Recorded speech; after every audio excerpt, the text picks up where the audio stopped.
All right, I am here with a fellow Steve, Steve Fox, and he is the chairman at Akelos. How's it going, Steve? Excellent. Good morning from New York City. Yeah, good morning from St. Pete, Florida. So let's unpack your background. What got you into business and entrepreneurship? Well, I actually started off as a doctor in dental surgery like my father before me. And I had this, I guess, entrepreneurial gene where I saw opportunity and I wanted to capitalize on it. So initially, all of my enterprises were related to oral health because I'm a dentist. And actually, pretty much all of the major businesses I've started are related to either general health or oral health. Yeah, and I'm really excited to talk about the important company that you're working on now. But before we get there, let's talk about the first venture. Can you unpack, what that was like and how that started? Sure. So in 1992, I licensed from the American Dental Association and the National Institute of Standard and Technology under the Omnibus Trade Bill a patent to remineralize, restructure, harden, and strengthen teeth. Every commercial you see today came off of that work about remineralization and adding calcium back into tooth structure. Cool. And, Okay. we developed 68 patents. We took it public. It was the best performing stock in the United States in the first quarter of 1997 across all three exchanges by 300%. I was the Ernst& Young Entrepreneur of the Year. Received the Medal of Freedom from the United States Senators. We had a Nobel Prize winner, Assistant Surgeon General of the United States, and the Dean at the Harvard School of Dental Medicine working for us, 55 employees from the S&P 500. So it was a great run. We put the product in every store in America, 42,000 stores, and Nice. Yeah. changed oral health all over the world. Very nice. And when it comes to because I was really interested in unpacking getting into the stores. So, like, a lot of people listening, maybe only a very small percentage have actually taken a product to retail. Can you talk a little bit about what that process was like getting it into all the retail stores? It's difficult. It's a lot of tackling and blocking. The question is, do you hire an outside sales force who does that, but they also handle 10 other products? Hmm. Or do you have in-house people to do it, which takes a lot of, tenacity and a lot, it's a big country. So I kind of came to the conclusion that I wanted a compromise, that I wanted uh, the big unit selling it into 42,000 stores, but I created regional heads uh, so that we could make sure they were doing their job. Because sometimes you go into the store and you don't see yourself on the shelf, or you're lying on the floor, or you're not priced appropriately, or a lot of things. So that was the conclusion I came to kind of put them both together. Got it. Got it. And you said the team was at 55 at the time of going public? Yes, but it's a different world, today. Today you can do advertising and marketing on the internet. In those days, 30 years ago, you had to pay for a big budget for cable, TV, radio. So the world has changed and you have to change with it. I think for the better, frankly. Yeah, yeah. Yeah. And when it came to what you guys were tracking, obviously sales is a big one, but a number one question that I get around KPIs is every business is different, but what was defining success for you guys as a business? Well, defining success was to meet our revenue expectations and to have what we had was the number one SKU and number two SKU in the category. Hmm. That doesn't mean it was easy to compete against Procter and Gamble and Colgate Palmolive. It was very difficult for lots of reasons. But you got to get on the shelf and you've got to move it off the shelf. So you can do it with coupons. You can do it with getting the word out to the professional community. There are all kinds of ways of doing it. Hmm. So we had to do it every way we could, and television commercials, radio. Nice. And when it came to like the day that it went public, what was the process around valuation and like stock price? That's Sure, kind of an unknown. Even to sure. me, I don't know how that works. Well, it's kind of bizarre, actually. So, you're negotiating with an underwriter for quite a while and another underwriter on the right. And you pick a price based on evaluation. That's always, you're at loggerheads a little bit. They'll tell you how they're filling their book out, meaning what the demand is. And that's their negotiation. They're negotiating with investors, institutions for a price. and then they come back to you and tell you what the demand is, and then they negotiate with you. And the best advice I got from the banker who I was working with at the time said, don't negotiate too hard. Meaning, if they came back, if I was asking 7 and they came back at 6 5/8, that's not going to matter over decades. It's not going to matter at all. So, you play a game, you might push back a little bit, but you don't want to kill a deal that's about to go public. So you make your deal, and it's quite a high to be listed on the American exchanges. It's quite a feat. Yeah, yeah, it's an incredible, very small population of humans get to be able to do that. Take a company public. So, what happened afterwards? How long did you stick around? Did the whole team stay Well, around?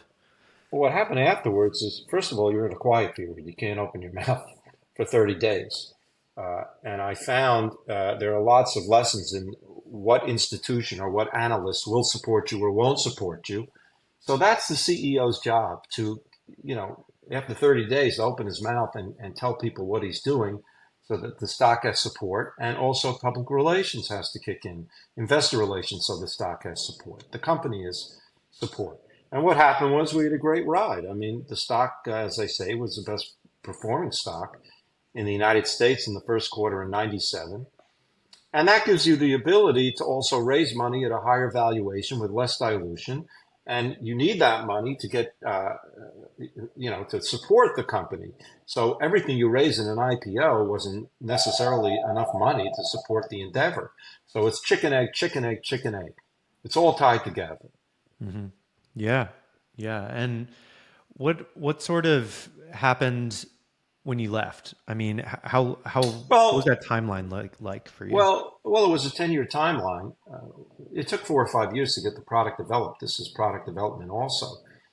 So that wasn't easy. And then we had to get it on the shelf. And then I left around 2000. We sold our patents to Church and Dwight, which is a S&P 500 oral care company.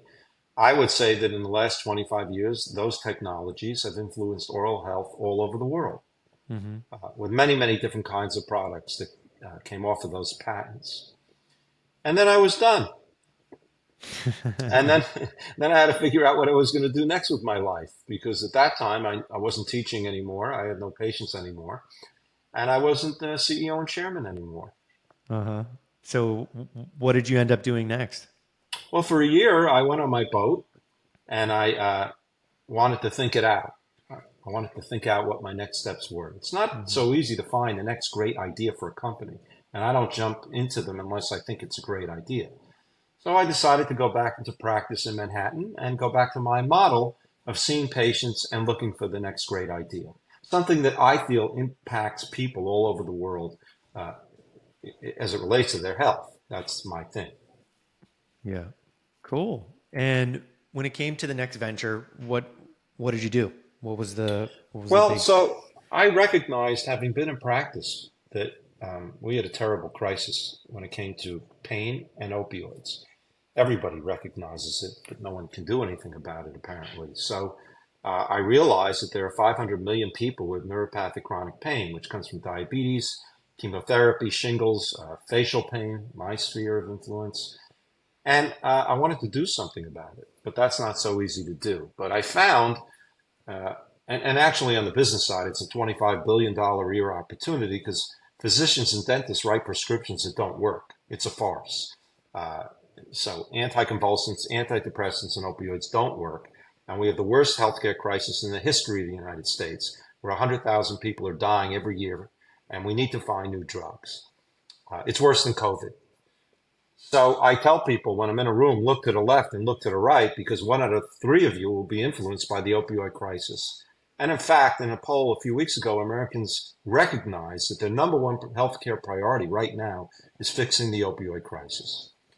So I licensed from Weill Cornell and Columbia at the time a new drug uh, to treat neuropathic pain. It's an, and it's a non-addictive, non-opioid drug, and it could change modern medicine, in my opinion. We have Hmm. tremendous data from animals. We've received 5.5 million in NIH grants, so the NIH recognizes what I'm trying to do. We've had family and friends put some money in. I'm out there raising capital again because it's a big endeavor.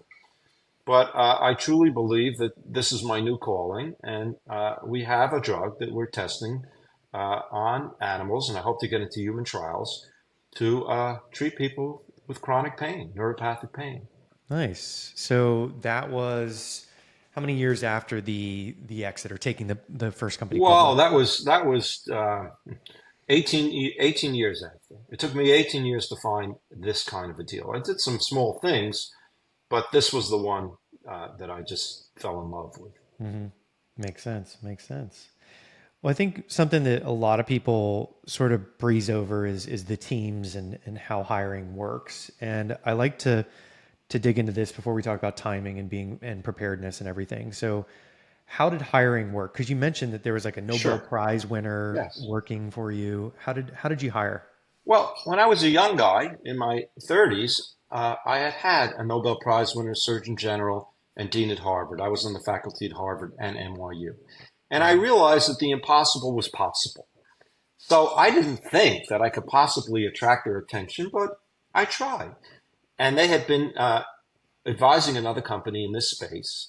And I went into, how did I know about them? In those days, I had to go into the New York Public Library, look at the films, and see who was associated with oral care companies. And I called them one by one, told them what I was doing. I had a patent. And one by one, the story's much longer, they came in. And that's when I realized, good people who are influential, if they see something solid, they will come in if you go there and explain to them what you're doing and why you're doing it. There's nothing wrong with options also, so that they're part of the team. And you can put together a phenomenal team if you're tenacious and you meet with them and they understand what you're trying to do. Hmm. So, taking a step back to going public, this is different than a lot of the people that I talk to about exiting a company. So, let's talk about preparedness. How did you guys actually, get set up with Well, being prepared? well, let me say this. First of all, it's a big chessboard. So on this company, I have a Nobel Prize winner in chemistry. He's valued, structural chemistry. I have a former chief counsel to the FDA. He's valued. I want to get fast track. Hmm. I have a former Senate Majority Leader who's a healthcare icon. The heads of neuroscience, former heads of neuroscience at Lilly, Merck, and Pfizer. The head of licensing from Harvard and the NIH. So all of these people are extremely important in validating what I'm doing, advising me on what I'm doing, and and filling in the pieces on the chessboard so that people understand that these roles are filled and how valuable they are. So you have to identify in your head first what roles you need to fill out. And then you can go literally on the internet and find out who the top people are in that category and then go talk to them. So it's step by step. And one feeds off of the other, meaning once one sees that it's validated by the heads of neuroscience by, say, major bracket companies, then they'll come in. It evolves. But you Hmm. have to have a plan. You have to have an idea of what kind of team you want to put together. That's the key. Hmm. And for young entrepreneurs listening to the story here of taking a company public, what can you share around timing? Why was it the right time for you guys? And Well, what could you share with tips? first of all, there's the macro question. Is it the right timing in the markets? If the markets are shutting down and you're in a bad, your timing's bad, it doesn't help at all. On the other hand, if you're constantly getting prepared, the window always opens again. The planes just line up on the runway and then they take off. So that's number one. We're probably about to see that again in general. The second thing in terms of timing is necessity is the mother of invention. If you need money and you can get the money off the table, take it. When you play poker, if you have a great hand and you have no chips in front of you, you can't win. You can't bluff.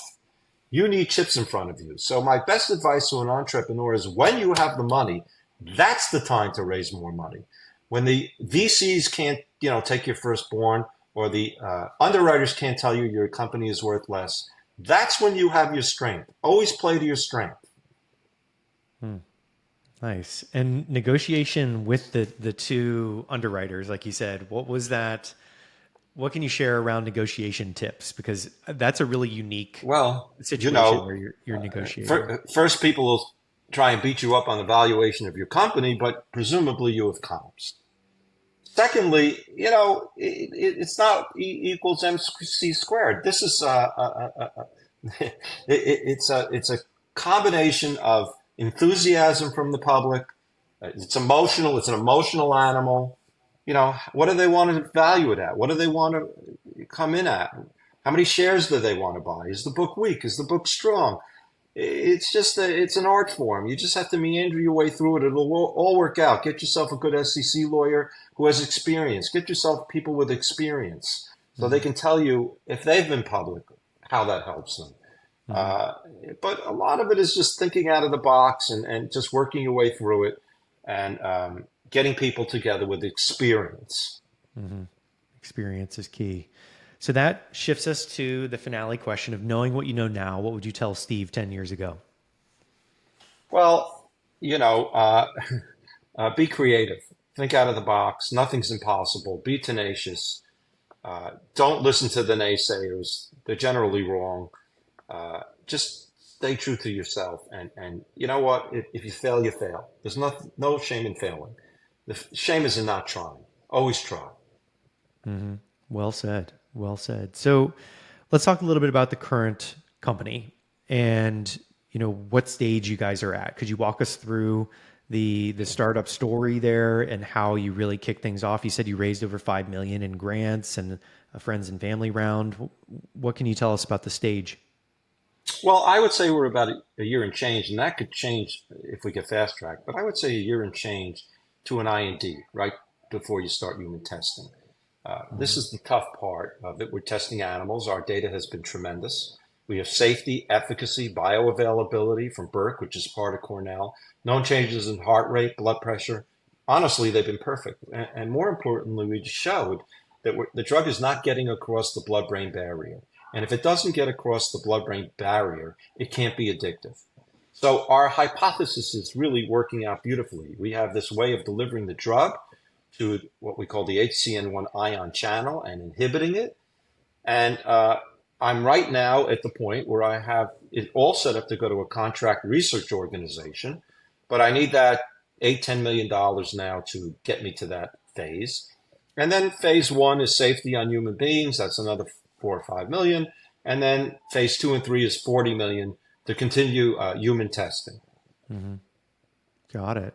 And when it comes to raising these different rounds of capital, who would be the optimal type of firm that you guys would be working with?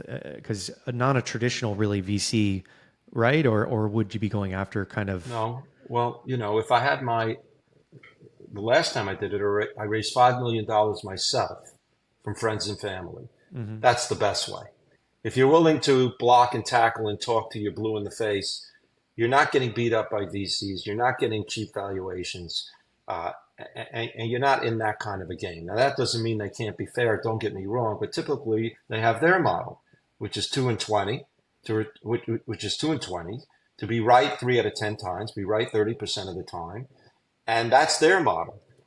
You could play blackjack and be right 49% of the time, but we can have that conversation another time. But I would opt for what I did before, raising $4 or $5 million and then going public. Now, in those days, you had small underwriters, which was great. You had the H&Qs, the Montgomerys. You had great small underwriters, and the government figured out how to put them out of business. But they got a lot of companies started. So there are options. I mean, you could reverse into a shell. You could do a self-registration if you get the capital, or you could go to a VC, make a good deal. So there are lots and lots that you can get in from an institutional investor, families that, God forbid, lost somebody in the opioid crisis, family offices. There are lots and lots of options, but it is a lot of talking. And you got to show your deck a lot of times. But Yeah. it's doable. It's doable. Nice. I love the persistence and making sure it gets done. So what's next? Obviously, you're in the middle of a fundraise, but let's say you get the Right. capital. What happens next? Well, I want to go to a top Charles River Laboratories, which is up in Boston, a great CRO, and I want to get the testing advanced as fast as possible. There are people dying on all the time. It's a horrendous situation, and the media writes about the problem, but they never write about the solutions. There are all kinds of settlements for tens, hundreds of billions of dollars, and they don't put it into new companies that are trying to create a non-opioid, non-addictive drug. It's bizarre. They come up with antidotes, Narcan. Oh, sure, you're going to have an overdose, die on the sidewalk, and somehow you're going to reach into your pocket and pull out Narcan. The antidote. Does that make any sense? It makes no sense. I mean, we need new drugs, and we've been able to do it thousands of times. But this time, nobody seems to be able to move. Got it. So where can people learn more about, what you're doing Well, and how can they support you? Uh, we have a website, www.akelosinc.com. I have a deck, I have a private placement, I have a summary, I have a 6-page deck, a 30-page deck, and a 100-page deck, depending upon how deep you want to go. I might add that in the British Journal of Anesthesia, they published a 20-page article on all of our data. That's considered the most prestigious journal in the world. So Mm-hmm. the data's there. So they can go look at that, and I'm happy to send it to anybody that wants the link. Cornell put that over the wire, a major institution in the United States. So I'd like to show them what we're doing. We have the science. Now, there are failures in this space. I mean, there's a graveyard of companies that tried to succeed and didn't succeed. But that's no reason not to try. Somebody can succeed. There used to be a physician's desk reference that was 3 inches thick with thousands of drugs, and everybody failed until they got a drug. So that's no reason to run away. Yeah, for sure. So a bonus question for everybody that's listened all the way through. They know that Steve's website is available and the decks are available. What would you say to, let's say, a 20, 30 something year old entrepreneur who wants to get into a similar space where they want to make a drug to help, or they want to get in? What hurdles are they going to expect? And what could you give Well, them in terms of I, w- tips? I would first say get an education so you understand the subject matter and you know what you're talking about. Secondly, I would say be tenacious. Even though everybody says you can't do it, you can do it. Follow your dream. Be prepared to fail. Be prepared to take hits. Dust off your pants and get up again. That's what being an entrepreneur is. Now, it's not always easy if you have to support a family and you have to pay tuitions and you have to do all those things. So you better be prepared to work 100 hours a week because sometimes you have to do both. I always had to do both. Uh, but, it depends upon how dedicated. Do something that I always say if I'm going to do a startup, I want two things. I want to be able to go into a room and explain something that's very exciting to people. And the second thing is I want them to be excited enough to write a check, to want to be part of it.